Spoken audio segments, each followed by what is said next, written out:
పెద్దలు ఒక విషయం చెప్తారు. ఆత్రము, ఆవేశము, కోపము ఇట్లాంటివి ఏవొచ్చినా కొంత నిగ్రహించుకొని పోవాలి. కొద్దిగా 1, 2 సార్లు ఆలోచించాలి కోపంలో ఉన్నప్పుడు. ఏది కూడా కోపంలో నిర్ణయం తీసుకోకూడదు అని చెప్తారు. కోపంలో తీసుకున్నటువంటి నిర్ణయాలు, ఆగ్రహంలో తీసుకున్నటువంటి నిర్ణయాలు చెడు చేస్తాయి, చేటు చేస్తాయి అని చెప్తారు. సో ఇప్పుడు తెలంగాణ రాజకీయాల్లో కూడా ఒకరు అట్లనే ఆగ్రహంతోటి, కోపంతో నిర్ణయాలు తీసుకొని ఎక్స్‌పోజ్ అయితున్నట్టుగా కనిపిస్తా ఉన్నది. సో మరి వాళ్ళెవరు, ఆ కథ ఏందో ఇవాల్టి వీడియోలో చూద్దాం. నమస్తే, నేను Prabhakar Venuvanka. Welcome to PV news. KCR కూతురు కవిత. ఆమె ఇప్పుడు కేసీఆర్ కూతురుగా కాకుండా ఒక జాగృతి నాయకురాలుగా, రాష్ట్రానికి కాబోయే ముఖ్యమంత్రిగా తనను తాను ఎలివేట్ చేసుకుంటున్నారు. సో రాజకీయాలు ఎవరైనా ఏ పదమైనా ఆశించవచ్చు, పొందొచ్చు, కొట్లాడొచ్చు, దానిలో తప్పు లేదు. కాకపోతే కవిత ఎప్పుడైతే బీఆర్ఎస్ పార్టీ నుంచి విభేదించి బయటికి పోయారో అప్పటి నుండి బీఆర్ఎస్ పార్టీ ఆమె మీద చేస్తున్నటువంటి ఆరోపణ, ఈమె కాంగ్రెస్ చెప్పు చేతలో నడుస్తూ ఉన్నారు, మరి ముఖ్యంగా రేవంత్ రెడ్డి ఈమె వెనకాల నుండి నడిపిస్తున్నాడు అని చెప్పి వాళ్ళు పదే పదే ఆరోపిస్తూ ఉన్నారు. కవిత చేస్తున్నటువంటి కొన్ని పనులు, ఆమె మాట్లాడుతున్నటువంటి కొన్ని మాటలు, ఆమె చేస్తున్నటువంటి కొన్ని చేతలు నిజంగానే ఆమె వెనకాల కాంగ్రెస్ ఉందేమో అన్న అనుమానాలు కలిగించేలాగా. అట్లాంటి కొన్ని సంఘటనలు ఇవాళ మనం చూద్దాం. కవిత కేసీఆర్ను విభేదించి, బీఆర్ఎస్ పార్టీని విభేదించి బయటకు వచ్చారు. బయటకు వచ్చిన తర్వాత ప్రతి సందర్భంలో కూడా బీఆర్ఎస్ పార్టీ టార్గెట్గానే మాట్లాడుతూ ఉన్నారు. ఎప్పుడు కూడా అధికార పక్షాన్ని గట్టిగా ప్రశ్నించింది లేదు, గట్టిగా అధికార పక్షం మీద కొట్లాడింది లేదు, తీవ్రమైన ఆరోపణలు చేసింది లేదు.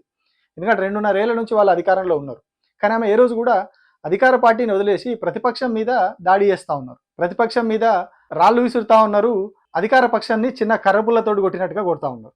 సో ఇక్కడనే చాలా మందికి అనుమానం వచ్చింది, ఆమె అధికార పక్షాన్ని ప్రశ్నించాలి కదా, ఎందుకు ప్రతిపక్షం మీద పడుతున్నారనే ఆలోచన, అనుమానం అందరికి కలిగింది. బయటి వాళ్ళకే కాదు, ఆమె సొంత పార్టీలో ఉన్నటువంటి జాగృతి వాళ్ళకు కూడా. రీసెంట్గా ఒక సమావేశం నిర్వహిస్తే అందులో వాళ్ళు కూడా కవిత పక్కన ఉండగానే ఆ మాట చెప్పారు. ఇవాళ కాంగ్రెస్ అధికారంలో ఉన్నది, మనం కాంగ్రెస్ అడగాలి. ఇప్పుడు మళ్ళీ టీఆర్ఎస్ అడుగుతున్నాం మిత్రులారా. అంటే తలకాయ నొప్పి గోలి ఇక్కడ ఉంటే మందు మోకాలు పెట్టుకుంటాను. ప్రభుత్వం మీద మనం కొట్లాడుతున్నామా? కొట్లాడతలేము, ప్రతిపక్షాల మీద కొట్లాడుతున్నాం. ఒక్కడు గుర్తు పెట్టుకోండి అన్నదమ్ములారా, ఒక్కడు గుర్తు పెట్టుకోండి. ఇవాళ కేసీఆర్ గారిని మనం అంటా ఉన్నాం, కానీ కేసీఆర్ గారు లేకుంటే ఈ రాష్ట్రం వచ్చేదా?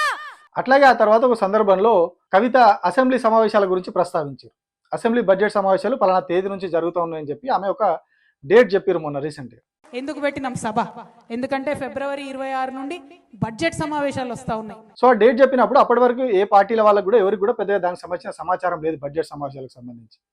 కానీ అందరికంటే ముందుగా, అధికార పక్షం వాళ్ళు చెప్పకంటే ముందుగా కవిత ఆ విషయం చెప్పారు ఒక సభలు.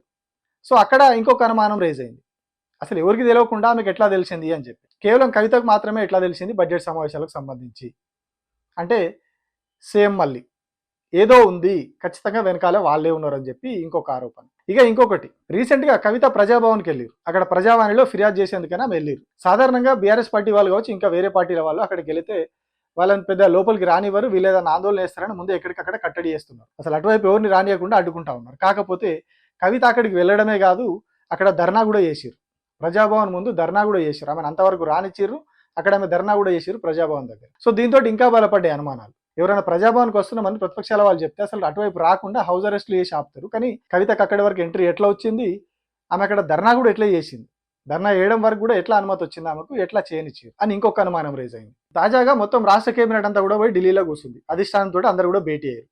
దీని మీద హరీష్ రావు సోషల్ మీడియాలో పోస్ట్ పెట్టారు. మొత్తం తెలంగాణ కేబినెట్ అంతా పోయి ఢిల్లీలో భేటీ అయిందని చెప్పి ఆయన ఒక కామెంట్ చేశారు. సో వాస్తవానికి కామెంట్ మీద కాంగ్రెస్ పార్టీ కౌంటర్ చేయాలి, కాంగ్రెస్ పార్టీ సంబంధించిన నాయకులు కౌంటర్ చేయాలి. ఏదైనా ఆరోపణ చేస్తే కాంగ్రెస్ పార్టీ వాళ్ళు చేయాలి. కానీ కాంగ్రెస్ పార్టీ వాళ్ళకంటే ముందు కవిత రెస్పాండ్ అయ్యారు. కవిత రెస్పాండ్ అయ్యి ఇప్పుడు ఢిల్లీ పోతున్నారు, సరే మరి గతంలో అందరు ఫామ్ హౌస్కి పోయారు కదా, ఎర్రవెల్లి పోయారు, గతంలో ఎర్రవెల్లి పోయేటోళ్ళు ఇప్పుడు ఢిల్లీ పోతున్నారు, అంతే డిఫరెన్స్ అని చెప్పి వాళ్ళ తరపున వాకాలతో పుచ్చుకొని మాట్లాడినట్టుగా మాట్లాడారు. నేను చూసిన హరీష్ రావు గారి స్టేట్మెంట్ని, తెలంగాణ ఆత్మగౌరవాన్ని తాకట్టు పెట్టి మొత్తం క్యాబినెట్ అంతా ఢిల్లీకి తీసుకుపోయినారు అని అంటున్నారు. 100% అది వాస్తవం. అయితే విషయం ఏంటంటే అప్పుడు క్యాబినెట్ ఎర్రవల్లికి పోయేది, ఇప్పుడు ఢిల్లీకి పోతుంది, అంతే, పెద్ద తేడా ఏం లేదు.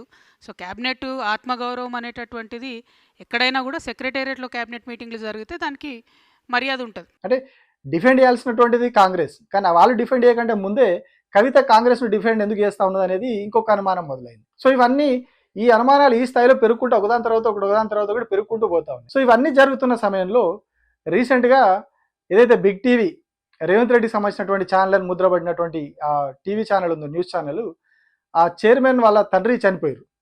సో బిగ్ టీవీ అనేది బీఆర్ఎస్ పార్టీ పైన, కేసీఆర్, మరీ ముఖ్యంగా కేసీఆర్ ఫ్యామిలీ పైన ఏ స్థాయిలో వార్తలు వడ్డించి రాసిందో, ఏ స్థాయిలో వాళ్ళ ఫ్యామిలీని బదనాం చేసిందో అందరికి తెలుసు. గతంలో కేటీఆర్ బామర్ది ఇంట్లో సోదాలు అయితే అసలు కేటీఆర్ భార్య కూడా అందులో ఉన్నారు, డ్రగ్స్ పార్టీ అది ఇది అని చెప్పి ఏకంగా మహిళలను కించపరుస్తూ రకరకాల తమ్నైల్స్ పెట్టి ఏ స్థాయిలో కేసీఆర్ ఫ్యామిలీని బదనాం చేసిందో మనం అందరం చూసినాం. సో అట్లాంటి ఛానల్ ఇప్పటికి కూడా కేసీఆర్ అంటే బీఆర్ఎస్ పార్టీ అంటే కంప్లీట్గా బదనాం చేసే ఛానల్ ఆ ఛానల్ అని చెప్పి బీఆర్ఎస్ పార్టీ వాళ్ళందరూ కూడా చెప్తా ఉంటారు. సో అట్లాంటి ఛానల్ ఆ వ్యక్తి తండ్రి చనిపోతే కవిత వాళ్ళ ఇంటికి పోయి పరామర్శిస్తారు. సరే, ఎవరైనా విషాదకరమైన సంఘటనలు జరిగినప్పుడు కామన్గా పరామర్శిస్తారు అని అనుకోవచ్చు. కాకపోతే ఇక్కడ ఆ బిగ్ టీవీ అనే ఛానల్ కేసీఆర్ ఫ్యామిలీని పర్టికులర్గా టార్గెట్ చేసి మరీ కొడతా ఉన్నది.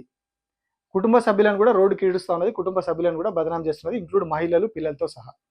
సో అట్లాంటి వ్యక్తి దగ్గరికి కవిత ఎందుకు పోతుంది అనే ఇంకొక ప్రశ్న మొదలైంది. సో ఈ ప్రశ్న నుంచి ఇంకొక ప్రశ్న బయటకు వచ్చింది. గతంలో కవిత ఎక్కడైతే కేసీఆర్తో విభేదించడం మొదలైన సమయంలో ఒక లేఖతోటి వివాదం మొదలైంది. నేను కేసీఆర్కి ఒక లేఖ రాసిన, పార్టీలో ఇంటర్నల్ విషయాలకు సంబంధించి ఆయనకు ఒక లేఖ రాసి పంపించిన నేను. ఆ లేఖ లీక్ చేసిర్రు ఎవరో, కేసీఆర్ దగ్గర ఉన్న వ్యక్తులు ఆ లేఖని లీక్ చేసిర్రు అని చెప్పి కవిత ఒక పెద్ద ఉద్యమం స్టార్ట్ చేసిర్రు. అప్పుడే కేసీఆర్ నుంచి విభేదించారు, కంప్లీట్గా బీఆర్ఎస్ పార్టీ నుంచి అప్పుడు దూరం అయ్యారు. సో ఆ లేఖ ఫస్ట్ ఎక్కడ పబ్లిష్ అయింది, ఎక్కడ టెలికాస్ట్ అయింది అంటే ఇదే బిగ్ టీవీలో టెలికాస్ట్ అయింది. సో మీకు అర్థమైపోయి ఉంటుంది, కేసీఆర్ ఫ్యామిలీని టార్గెట్ చేస్తున్నటువంటి ఛానల్లో కవిత కేసీఆర్కి రాసినటువంటి లేఖ లీక్ అయింది. సో ఆ లీక్ అయినప్పుడు కవిత చేసిన ఆరోపణ ఏంది, కేసీఆర్ దగ్గర ఉన్న వాళ్ళే లీక్ చేసిరు ఎవరు అని చెప్పి కవిత ఆరోపించింది. సో ఇప్పుడు మరి ఎవరు లీక్ చేసిరు, ఎవరేం చేసిరో అర్థం చేసుకోవచ్చు. ఈ గ్యాప్లో బీఆర్ఎస్ సంబంధించిన వాళ్ళు చాలా మంది మాట్లాడారు. కేసీఆర్కి ఎవరన్నా ఏదైనా లేఖ రాస్తే ఆయన చదివిన తర్వాత వెంటనే ఏం చేస్తాడో చాలా ఇంటర్వ్యూలో చాలా మంది బీఆర్ఎస్ నాయకులు చెప్పారు. కవిత వెళ్ళి ఇంటికి వెళ్ళి మహబూబాబాద్ జిల్లా అయినది, అక్కడ వెళ్ళి ఆయనను పరామర్శించడం, అప్పుడు లేఖ అదే ఛానల్లో లీక్ కావడం, ఇవన్నీ కూడా ఎక్కడో లింక్ కలుస్తున్నట్టుగా అనిపిస్తూ ఉన్నది. బిగ్ టీవీ అంటే Congress party whole and soul Congress party channel కాదు, పర్టికులర్గా రేవంత్ రెడ్డి ఒక్కడిదే ఛానల్ అనే పేరు ఉన్నది. ఆయన ఒక్కడనే పైకెత్తుతూ ఉంటుంది, మంత్రులను కూడా తొక్కుతూ ఉంటుంది, మంత్రుల మీద ఎమ్మెల్యేల మీద నెగిటివ్ వార్తలు వేస్తుంది అనే పేరున్నది. సో అట్లాంటి ఛానల్లో ఇట్లాంటి వ్యవహారాలన్నీ ఇవన్నీ జరగడం చాలా అనుమానాలకు తావిస్తూ ఉన్నాయి. ఆవేశము, ఆత్రము ఇవన్నీ చెప్పిన ముందు. సో ఎందుకు చెప్పిన అంటే నిజంగా ఆమె ఆవేశంతో తీసుకుందా, ఇంకొక రకంగా తీసుకుందా నిర్ణయం తెలియదు. కానీ రాజకీయాల్లో చాలా అంబిషన్స్ ఉంటాయి, చాలా వ్యూహాలు ఉంటాయి, రకరకాలుగా చేస్తారు. కానీ ఏది చేసినా వ్యూహాత్మకంగా చేయాలి. ఆ వ్యూహాలు కూడా చాలా వ్యూహాత్మకంగా పన్నాలి. ఎవరికి శత్రువులకు దొరకకుండా, ఎదుటి వారికి దొరకకుండా వ్యూహాలు పన్నాలి. కానీ కవిత వాటిలో విఫలమవుతున్నట్టుగా కనిపిస్తూ ఉన్నది. ఇప్పుడు జస్ట్ కొన్ని మనం బయట కనిపించిన కొన్ని ఎగ్జాంపుల్స్ మాత్రమే నేను మీకు చెప్పిన. సో ఇట్లాంటి చాలా ఎగ్జాంపుల్స్ బయటకు వస్తూ ఉన్నాయి. అంటే దీని ద్వారా ఏం జరుగుతూ ఉంది, కవిత వెనకాల రేవంత్ రెడ్డి ఉన్నాడు అనే ఒక విషయం బయట ప్రచారం ఎక్కువైతా ఉన్నది. సో అట్లాంటప్పుడు మరి దీన్ని తగ్గించుకునే ప్రయత్నం కవిత చేయాలి. అసలు నా వెనకాల ఎవరు లేరు, నేను సింగిల్గా కొట్లాడుతున్నా అనే విషయాన్ని నిరూపించుకోవాలి. అట్లా ఉండాలి రాజకీయాలు. కానీ ఎంట్రీలోనే రాజకీయంలోకి అడుగుపెట్టిన తొలి నాళ్లలోనే ఏడాది తిరగక ముందే నా వెనకాల ముఖ్యమంత్రి ఉన్నాడు అనే విషయాన్ని ఆమెనే రూఢీపరుచుకుంటా ఉన్నారు ఆమె చేతల ద్వారా. మరి ఇది ఆమెకు సలహాలు ఇస్తున్నవారు తప్ప, లేదా ఆమె ఆవేశంలో నిర్ణయం తీసుకుంటున్నారా అర్థం కాని పరిస్థితి. ఎందుకంటే అంత అనాలోచితంగా అయితే ఈమె నిర్ణయాలు తీసుకుంటుందని అనుకో.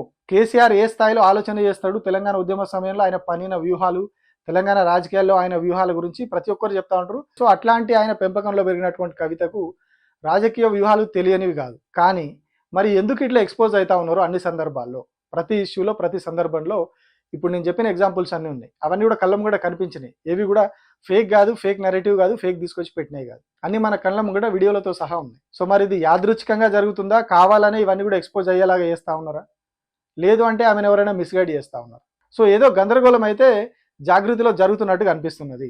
ఎందుకంటే ప్రతి సందర్భంలో, ప్రతి ఇష్యూలో కూడా వెనకాల వాళ్ళే ఉన్నారనే విషయం రూఢి అవుతా ఉన్నది. సో నేను రాజకీయ పార్టీకి ఎదుగుతా, రాబోయే రోజుల్లో నేనే రాష్ట్రాన్ని ముఖ్యమంత్రి అవుతా అని చెప్పి చెప్పుకుంటున్నటువంటి కవిత, సో మరి ఇప్పుడే నా వెనకాల ముఖ్యమంత్రి ఉండి నడిపిస్తున్నాడు, నా వెనకాల వేరే పార్టీ ఉండి నడిపిస్తుందనే అంశం ఎక్స్పోజ్ అయ్యేలాగా, దానికి సాక్ష్యాలుగా అనేక అంశాలు కనిపించేలాగా పోతూ ఉంటారు రాజకీయాల్లో.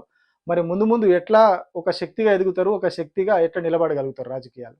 సో ఇది ఖచ్చితంగా వాళ్ళు ఆలోచించుకోవాల్సిన విషయం. Thank you.